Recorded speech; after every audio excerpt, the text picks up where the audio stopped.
এবার হিপোক্রেসির দ্বিতীয় উদাহরণ দেখুন। যে পাকিস্তানের হাত থেকে পরাধীন বাংলাদেশকে স্বাধীন করলো ভারত, সেই পাকিস্তান এখন বাংলাদেশের বন্ধু। আর যে ভারতের কাছে ঋণী হয়ে থাকা উচিত ছিল বাংলাদেশের, সেই ভারত এখন বাংলাদেশের শত্রু। পাকিস্তানের জন্য ভিসার শর্ত শিথিল করা হচ্ছে, আর ভারতীয়দের জন্য যাবতীয় কড়াকড়ি। একেবারে বাংলাদেশের হাই কমিশনার কলকাতা শাখার, তাকে ডেকে একেবারে নির্দেশ দেওয়া হয়েছে যে সীমিত করতে হবে ভারতীয়দের জন্য ভিসা। বাংলাদেশের জন্য ভিসার শর্ত, পাকিস্তানের জন্য বাংলাদেশের ভিসার শর্ত শিথিল করে দেওয়া হচ্ছে, আর যাবতীয় কড়াকড়ি হচ্ছে ভারতের জন্য। ফলে প্রশ্ন উঠছে, যে ভারত স্বাধীন বাংলাদেশের জন্ম দিল, সেই ভারতের প্রতি এখন শত্রুতার মনোভাব নিয়ে চলছে বাংলাদেশ। আমি সরাসরি কথা বলবো, আমাদের প্রতিনিধি সমীরণ পাল পেট্রাপোল সীমান্ত থেকে রয়েছেন। উদ্বেগের বিষয়টা সমীরণ এই কারণে, গতকাল পর্যন্ত তুমি আমাদের দেখিয়েছো যে সীমানা পেরিয়ে যারা এই রাজ্য এই দেশে আসছেন সেখানকার ভয়াবহ অভিজ্ঞতার কথা তুলে ধরছেন, কিন্তু ফিয়ার সাইকোসিস এই মুহূর্তে কিভাবে তাদের মনে বাসা বেঁধেছে, মুখ খুলতে পর্যন্ত ভয় পাচ্ছেন তারা।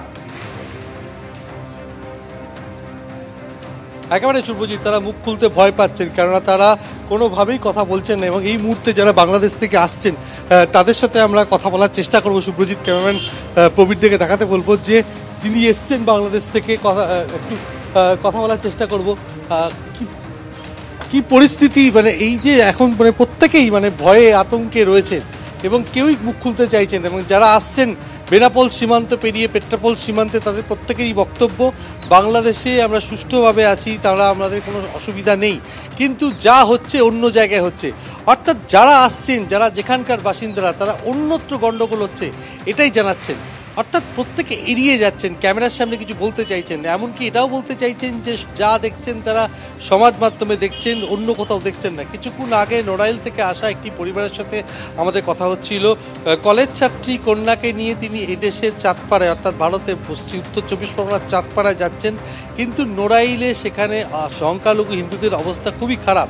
তিনি যেটা জানাচ্ছেন যে তারা সেখানে খুব আতঙ্কে রয়েছেন, রাত পাহারা দিতে হচ্ছে, অবাধে লুটপাট চলছে, মহিলাদের কটূক্তি করা হচ্ছে, মহিলারা রাস্তায় বেরোতে পারছেন না, তারা আতঙ্কে রয়েছেন। বনগাঁর এক ব্যবসায়ী, তিনি ঢাকায় গেছিলেন ব্যবসার কাজে, তিনি সেখানে দেখে এসছেন ভারত বিদ্বেষী আন্দোলন, জায়গায় জায়গায় ভারত বিদ্বেষী মিছিল হচ্ছে, ভারতের বিরুদ্ধে একটা আন্দোলন থেকে তিনি আতঙ্কিত। তিনি ব্যবসার কাজ করেন, রপ্তানির সঙ্গে যুক্ত রয়েছেন, সেই রপ্তানি সংক্রান্ত ব্যবসার কাজে তিনি ঢাকায় গেছিলেন। সেখানে 5-6 দিন কাটিয়ে তিনি তড়িঘড়ি ফিরে এসছেন বনগাঁয়, কেননা তিনি আর যেতে চাইছেন না।